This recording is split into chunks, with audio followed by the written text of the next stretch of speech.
ကဲအားလုံးပဲမင်္ဂလာပါကျွန်တော်ကတော့ Nash ပါဒီဗီဒီယိုကတော့ကျွန်တော်ကြောင်းမဖွင့်ခင်နောက်ဆုံးတင်တဲ့ဗီဒီယိုပါဆိုတော့စကားများမနေပဲစလိုက်ကြအောင်ပထမဆုံးမေးခွန်းကတော့ Johnny Joestar ကဂျီဇက်ဘာဒီကိုမထိခင်ဘာလို့စတန်ရသွားတာလဲအဲပိုင်းမရှင်းလို့ပြောပြပါအောင် Okay သူကသူ့ရဲ့စတန်ကိုဂျီဇက်ဘာဒီကိုမထိခင်က David Palm ကြောင့်ရရှိခဲ့တာပါ David Palm ဆိုတာက American တောင်ပိုင်းက natural phenomenon တွေဖြစ်ပေါ်တဲ့နေရာအဲ့နေရာကိုတာမန်လူတွေဖြတ်သွားရင်တင်နိုင်ခြေများပေမဲ့ potential ရှိတဲ့လူတွေကတော့စတန်ရနိုင်ခြေရှိပါတယ်နောက်တစ်ခုကတော့ King Nothing ကြောင့်မေးထားတာပါ King Nothing က long range stand ဖြစ်ပြီးတော့ physical strength ကတော်တော်နည်းပါတယ်သူ့ရဲ့ ability ကတော့ Jigsaw constitution ဖြစ်ပါတယ် King Nothing ကသူ့ကိုယ်သူ Jigsaw အပိုင်းစာလေးတွေဖြစ်ပြောင်းနိုင်ပြီးတော့အဲ့ဒါက King Nothing ကိုနေရာချင်းချင်းလေးတွေထဲဝင်လို့ရသွားစေပါတယ် King Nothing က object တစ်ခုရဲ့လိုအပ်တဲ့အပိုင်းတွေကိုပြန်ပုံဖော်လို့ရပါတယ်ဥပမာ Rogaga 3ရဲ့ပုံစံကိုပြန်ဖန်တီးလိုက်သလိုမျိုးပေါ့နောက်တဲ့ ability ကတော့ scent tracking ဖြစ်ပါတယ်နာမည်အတိုင်း object တွေရဲ့အနှံ့ကိုခြေရာခံနိုင်ပြီးတော့အဲ့လူရဲ့ location ကို tracking လုပ်လို့ရပါတယ်သူလိုက်ရှာနေတဲ့အနှံ့ကိုတွေ့ပြီဆိုတာနဲ့Jigsaw အပိုင်းစာလေးတွေပြောင်းပြီးတော့အဲ့ object ရဲ့ပုံစံကိုပုံဖော်ပေးပါတယ်ဒီကောင်ကပုံမဲဖော်ပေးတာပါကျန်တာကကိုယ်သမိုင်းမှာနောက်တစ်ခုကတော့ Simon အကြောင်းပါ Simon ရဲ့ ability ကတော့ကမ္ဘာကြီးရဲ့ gravity ကို90 degree ကနေ180 degree ပြောင်းလိုက်နိုင်တာပါအဲ့လိုလုပ်တာကကမ္ဘာကြီးကိုဒုက္ခအကြီးကြီးရောက်စေပါတယ်သူ့ရဲ့လက်နဲ့ထိမိလိုက်တဲ့အရာတွေအကုန်လုံးကိုအတွင်းအပြင်လှန်ပစ်လိုက်နိုင်ပါတယ်ဥပမာလက်သီးချင်းထိုးမိရင် Simon ရဲ့လက်သီးချမ်းနဲ့ထိမိလိုက်တဲ့လက်ကအတွင်းကလီစာတွေကအတွင်းအပြင်လန်သွားပါလိမ့်မယ်နောက်တစ်ချက်ထိုးလိုက်ရင်တော့အတိတ်ပြန်ဖြစ်သွားပါတယ်စီမွန်ကသူကိုယ်တိုင်နဲ့ Father Pucci ရဲ့ gravity ကိုတော့ကြိုက်တယ်လို့ထိန်းချုပ်နိုင်ပါတယ်အဲ့လိုနဲ့ shoot out မျိုးစုံပေါ်မှာလမ်းလျှောက်နိုင်ပါတယ်စီမွန်ရဲ့အစွမ်းနဲ့ gravity ကိုသုံးပြီးတော့ကိုယ်တိုင်ရဲ့ခန္ဓာကိုယ်အစိတ်ပိုင်းတွေကိုအတွင်းထဲကျုံဝင်စေလို့ရပါတယ်အဲ့လိုလုပ်ပြီးတော့ physical attack တွေကိုရှောင်ဖို့သုံးနိုင်ပါတယ်နောက်တစ်ခုက Echoes ပါ Echoes at 1ရဲ့ ability ကတော့ sound generation လို့ခေါ်ပါတယ်အတန်တွေကိုဘယ်အတန်မဆို generate လုပ်နိုင်ပြီးတော့သူလွှတ်လိုက်တဲ့အတန်တွေကိုစာတန်းတွေအဖြစ်တွေ့နိုင်ပါတယ်အဲ့စာတန်းတွေကို object တွေစီကိုပစ်လိုက်ပြီးတော့အဲ့စာတန်းတွေကနေကိုကြီးလုံးတဲ့အတန်တွေကထပ်ခါထွက်ပေါ်လာပါတယ်နာမည်အတိုင်း echo ဖြစ်သွားသလိုမျိုးပေါ့ Echoes at 2ရဲ့ ability ကတော့ sound effect ဖြစ်ပါတယ်သူ generate လုပ်လိုက်တဲ့ sound တွေကတကယ်ဖြစ်လာပါတယ်သူအဲ့လိုလုပ်နိုင်ဖို့ဆိုရင် Echoes ရဲ့အမီးမှာအတန်ကိုထည့်ပြီးတော့ကို effect ဖြစ်စေခြင်းတဲ့နေရာကိုပြစ်မှရပါမယ်ဘယ်လိုလုပ်လဲဆိုတော့ဥပမာ WHOOSH အဲ့ဒါဘယ်လိုအတန်ထွက်လဲကျွန်တော်မသိဘူးအဲ့လိုဆိုရင်လေပြင်းတွေတိုက်လာပါတယ်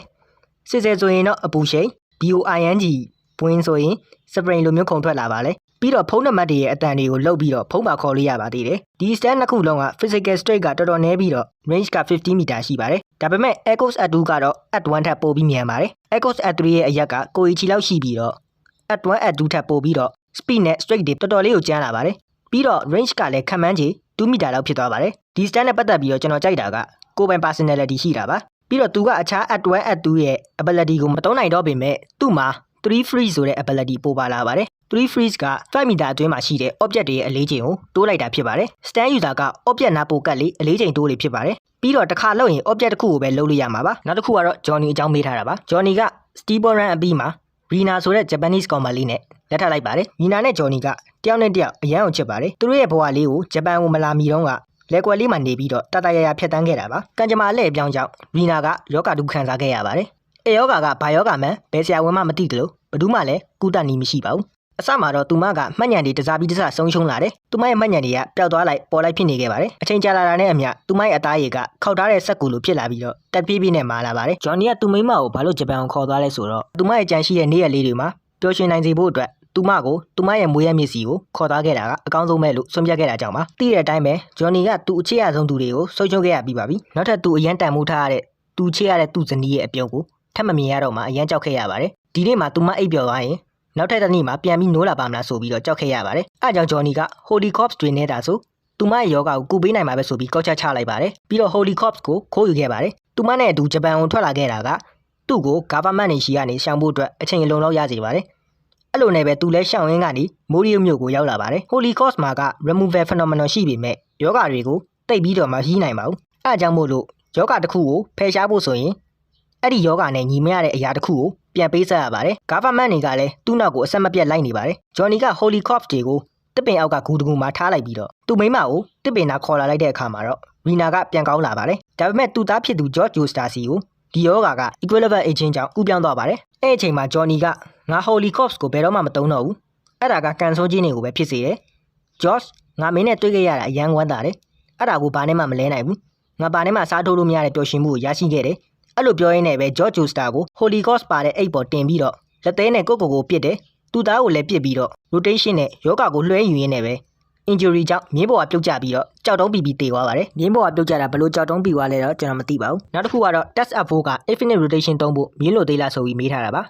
ါဒီမေးခွန်းကတော့တော်တော်လေးကောင်းပါတယ်ဆိုတော့အဖြေကမြင်းကိုလိုအပ်ပါတယ် infinite rotation ဆိုတာက golden spin က energy ကို test F4 က absorb လုပ်ပြီးတော့အဲ့ဒီ spin energy ကို test F4 က infinite energy အဖြစ်ပြောင်းပြီးတော့ပြန်ပြီး generate လုပ်လိုက်တယ်အဲ့ဒါနေပြီးတော့ infinite rotation ကိုလက်သေးထဲမှာသို့မဟုတ် physical attack တွေမှာပြန်သုံးတာပါဒါပေမဲ့ golden spin energy ကို absorb လုပ်ဖို့တော့လိုအပ်ပါတယ် golden spin energy ကိုလုပ်ဖို့အတွက်မြင်းပေါ်မှာ golden ratio နဲ့လေပတ်စီမှာရမှာဖြစ်တဲ့အတွက်ကြောင့်မလို့မြင်းကိုမရှိမဖြစ်လိုအပ်ပါတယ်နောက်တစ်ခုကတော့ဥလေးလုံးနဲ့အကောင်ကြောင့်ပြောပြတင်နေတော့အခါမှာ Jose Fumi နဲ့သူ့အမေကကမ်းခြေကိုပျော်ပွဲစားထွက်လာခဲ့ပါတယ်သူ့အမေကတော့ကမ်းဆက်မှာနေပူစားလုံနေပြီးတော့ Jose Fumi ကတော့ရေထဲမှာစော့နေခဲ့ပါတယ်ပြီးတော့သူ့အမေက Let him cook. တာရင်နားမှာဆိုရင်အကောင်တွေကိတ်လာခံရမယ်နော်ဆိုပြီးတော့ပြောတာကိုပြန်မဖြေတော့တွားကြည့်လိုက်တဲ့အခါမှာငနဲသားလေးကရေနစ်နေပါပြီအဲ့လိုနဲ့ပဲဆေးရုံပို့လိုက်ရပါတယ်အဲ့ချိန်မှာ Holy Joestar က Kira ကို Jose Fumi ကိုကယ်ပေးဖို့ပြောလိုက်တဲ့အခါမှာတော့ Kira က Kira ကွင်းရဲ့ရှီယာဟာအထက်ကို microscope စိုက်ဖြစ်အောင်လုပ်ပြီးတော့နှာခေါင်းထဲကိုထည့်လိုက်တယ်ပြီးတော့ရေတွေကိုထုတ်လိုက်တာဘာလားတော့မသိဘူး Jose Fumi ကပြန်ကောက်သွားပါတယ်ဒါနဲ့ Kira ကွင်းကြောင့်ပိုသိချင်ဗီဒီယိုတွားကြည့်လိုက်လို့ရပါတယ်ကျွန်တော်တင်ပေးထားပါတယ်ပြီးတော့ Holy Joestar က Kira ရဲ့အမေပါဆိုတော့ Kira ကလည်း Joestar ပါပဲပြီးတော့ Rock Human တယောက်နဲ့အကစားသမားတယောက်အပေးယူလုပ်နေတာကိုမြင်ရမှာပါဘာတွေအပေးယူလုပ်နေလဲဆိုတော့ Rokaka Fruit နဲ့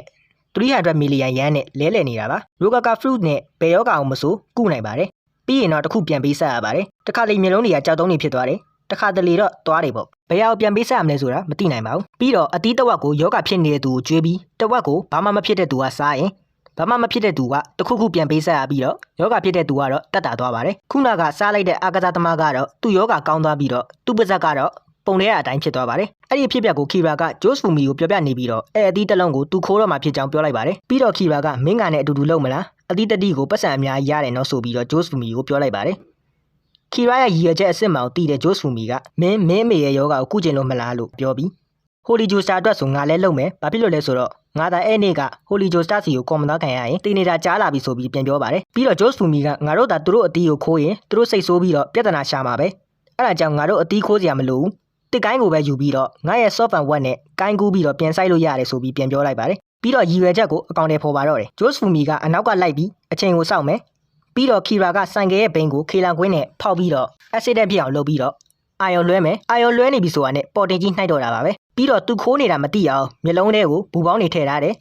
တစ်ကိုင်းကိုယူတယ်ယူပြီးတော့ပုံစံတူတဲ့ဟာနဲ့ soft and wet ကိုသုံးပြီးတော့အစားထိုးခဲ့ပါတယ်အကြံလေးကတော့ကောင်းတယ်နော်ဒါနဲ့ Holy ကအသားရည်တွေကြောက်တုံးလို့မာတဲ့ယောဂါကိုခံစားနေရတာဖြစ်ပါတယ်